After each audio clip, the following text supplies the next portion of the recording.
We have comic writer Jeremy Whitley here to talk about all the stuff he's written for us, but mainly your upcoming The Unstoppable Wasp. Yes, Please coming tell back. us, you've been writing for Nadia Van Dyne for a while now, and now she's getting another series.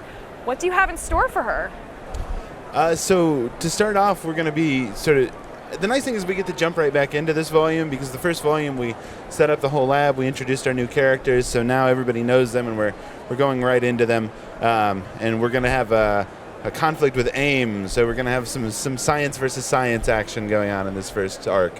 And what kind of enemies are they going to be facing, if you can tell us? Yeah, so we're bringing back AIM, who's been sort of out of the game for a while, our evil science gang that all dress like beekeepers for some reason. But we're bringing back in Monica Rappaccini, who was in the first volume of Wasp, and she's put together her own team with some new faces and a couple of old ones as we go on. That I think both fans of Unstoppable Wasp and fans of teenage Marvel characters throughout the years will really enjoy seeing. And you also write for Thor vs. Hulk. Yes. What is it like going from giant heroes to tiny little heroes? I remember expressing to my editor on that, I've been writing comics for 7 years, and this is the first time I've written a comic where two big guys punch each other. And I was like, yeah, I'm not sure I know how to do this, but then Thor and Hulk are so much fun as characters. I like that sort of sense of humor Thor that we get in places like Ragnarok. Yeah. So, just having him in there, having a good time, being Thor, and then, we get to write Hulk being Hulk. And that's, it's one of those things once you start writing it, you're like, oh yeah, I know what these guys sound like. This is going to be fun. Yeah. That's awesome. Pretty amazing. But you've always really loved comic books. This is a thing. And you wrote this might be the first time you've gone from big to small, but this is not, you started writing comic books pretty young. Oh yeah. I mean, I've told the story before that I had a teacher in second grade that was like, all right, we're gonna draw some pictures and write what's going on in them, and I was like, oh, it's a comic book, right? So of course I wrote this story that we were supposed to be doing for this about the X-Men, and then at one point Stan Lee was doing a signing in the Bay Area where I was living, and I was I brought this into him. I was like, Stan, I'm writing an X-Men story, He was super encouraging and signed it for me, and he was like, just keep writing there, true believer. And He's like, oh my god. I was like, all right, and then I haven't stopped since then. That's awesome. It's pretty incredible. So you're in a family full of women. You have Yes. a wife and two daughters. How excited are they about the Agents of Girl and Nadia Van Dyne? My wife and my oldest daughter, who's 7, are really excited about it. They love Wasp. My daughter went and saw the movie with me when it came out. She's really picky about what movies she'll watch. She didn't like Black Panther because it had too much stabbing in it. Oh. But Ant-Man and the Wasp she loves. She's really into science. And my 1-year-old, if it's not My Little Pony, she doesn't really care at this point. So She'll come around. From the Bay Area, myself as well, if you could choose a Marvel character that you could sit down with coffee with, who would you choose? And why? That's a good question. I feel like it would have to be Steve Rogers, right? Yeah. It's the second time we've heard that name. That's so funny. I feel like if you sat down with Cap and had coffee, you'd walk out of that feeling so full of hope and excited about life. It didn't matter what you talk about. If it's just small talk, you talk to Steve Rogers for half an hour, you're gonna come out of there and be like, yeah, I'm gonna go make a difference. Things are gonna be great. It's inspired, yes. Yeah, it's a good way to keep your spirits up. If you're having a bad day, then I guess Steve Rogers is a great way to kind of lift yourself back up, because he's probably not going to bring you down. Yeah, I really liked, back when Bendis was doing New Avengers, there's an issue where Carol Danvers was talking about Steve Rogers and just how great it is to talk to Steve Rogers and how much she loves him, and I'm like, yeah, that seems right.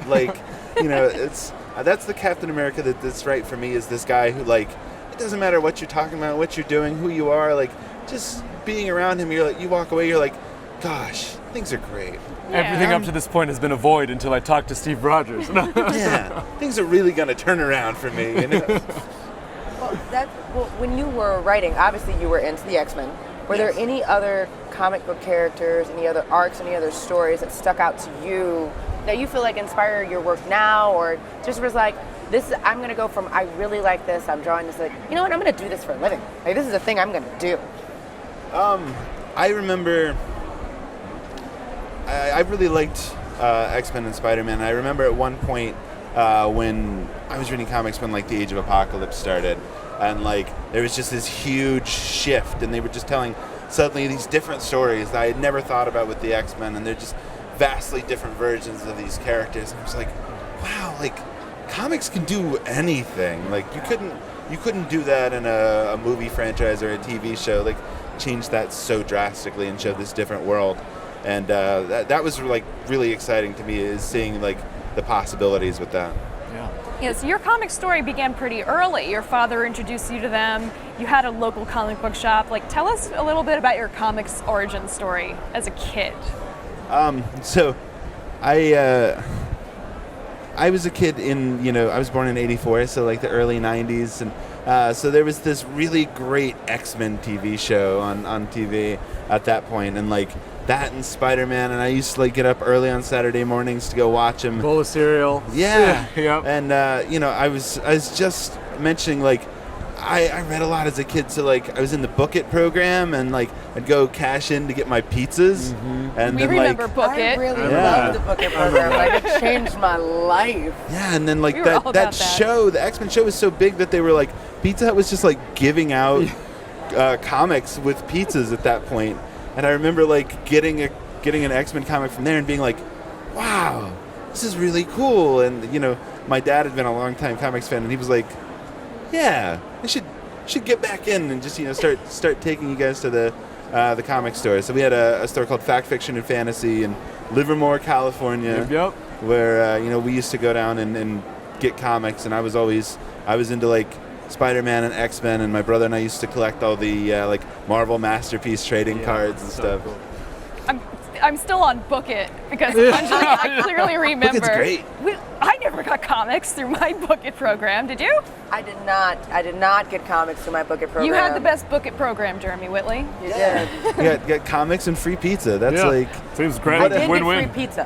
what Yeah, else could a '90s so did kid I. want? Yeah, right. So Nothing else. yeah, I'm so pretty let's sure. talk a little bit more about the Unstoppable Wasp, because she is working with Scott Lang. And they are they seem a little bit mismatched, but yet they seem to also bring out the best in each other. Yeah. Talk a little bit about how you write Scott Lang as Nadia Van Dyne's partner. Yeah, I think they make for an interesting combination, because Nadia is so friendly, and she likes everybody, and she's easygoing, and just sort of wants to be friends with everybody. But also like Scott is a guy whose like entry into being a superhero is stealing Nadia's dad's costume and like running around and being a criminal, basically.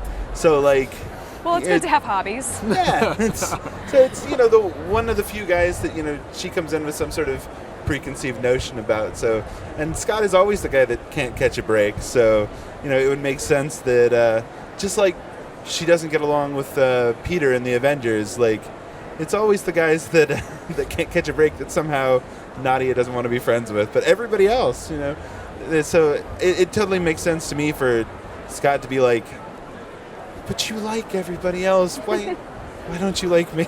You Yeah. mentioned earlier with Thor vs. Hulk that this was a new thing for two heavy hitters going at it at full speed. Where did you draw inspiration from, and how did you get that? How did you get to that writing level? I think it's a lifetime of like having seen animated series and movies and stuff like that, and video games, and like wanting to do as big a story as we could. Like we started out with like, I think our goal was we started out in space, and we were like, we want to go big. They're out there like busting these meteorites that are being thrown at the Earth, and like my goal was to start as big as I could think, and then just keep getting bigger, because I feel like there's no way that I could be like, oh, I'm gonna do better at Thor than like Walt Simonson, right? Like I'm not gonna do a better Thor than that guy, but like to tell like the biggest, craziest kind of story we can in the space that we have, like that was the really cool thing. That is, it's a competition, so they're sort of sending them around to do these Herculean tasks. So we're just sort of throwing them to all the far-flung corners of the universe, and it's like, all right, Thor and Hulk just get thrown into this thing, and they have to deal. Yep. So let's see what they do. So speaking of Herculean tasks, Ant-Man and the Wasp are kind of OG Marvel characters. They were part of the original Avengers. Of course, that was Hank Pym and Janet Van Dyne. So you're mostly focusing on Nadia and Scott. Did that kind of take some pressure off, or was there still a huge amount of pressure writing for these really original, old school, decades-old legendary characters?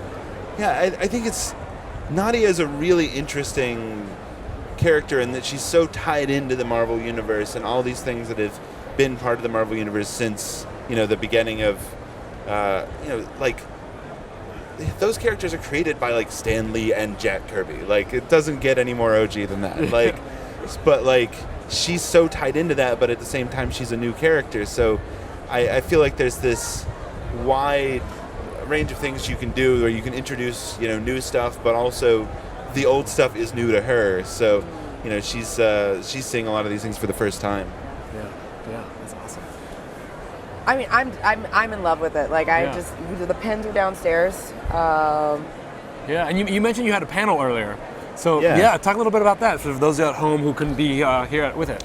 Well, we just had the True Believers panel across the street in the Hilton, and it was really great because we finally got to show some of the new artwork from, the new volume of Unstoppable Wasp, which Guri Hiru is drawing, and they're just beautiful pages, and I've had to sit on those for a couple weeks now. It's like those are coming in, and that's the really amazing thing about writing comics is like you come up with this idea and you put it down on paper, but then like it comes back to you fully like realized in 3D and color and everything. So it was really cool to get to show all that stuff off and to get to like really thank Marvel fans because they're the reason that this book is back. Like, it did leave, it didn't have great numbers in the like original single issues, but it's found this new life in the collections and people were really excited about it and really like talking it up to Marvel, and like the numbers are there that they wanted to come back and do more. And that's actually what I was going to mention. The pens are downstairs. Everyone's absolutely in love with the Wasp pen that we have here at San Diego Comic-Con, exclusively at San Diego Comic-Con. I know I have it on my lanyard. But also we had this amazing cosplay yesterday. There were some very cool surprises, and it was really, really awesome. Not just to see how people were coming in with Ant-Man, but also that Wasp is getting this new life, that folks are really excited about playing her and like really coming out and showing their support. So it's been absolutely incredible. How are your thoughts now? This is like a new life. This is great.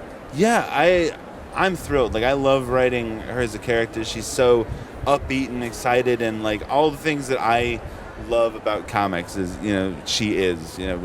It's we can have fun. We can do basically anything we want to because we've got this team of girl geniuses that can create anything we want to, go anywhere we want to, and there's this whole toy box of the Marvel Universe to play in. So we already did all the building we need to do in the first volume, so now we get to really just go out and play. Speaking of cosplayers, have you been able to walk the floor and see any cosplayers that really were just like, yes, I love that Wasp, or anything like that? Yeah, I've seen several really good ones here. My favorite are, I've seen a couple of younger girls dressed as the Wasp, and that's always like, oh, it's a tiny wasp. I'm so excited about that. I think nothing will beat, though, in the first volume we had a scientist that we profiled. Her name was Tamara. She was on Mythbusters and everything, and she's really awesome. And like we profiled her in the comic, and then she turned around and like built her own cosplay of the Wasp to like go to shows and dress as. Amazing. So yeah, that was pretty amazing to have a real life scientist running around dressed as the Wasp. Wow, that's like a dream.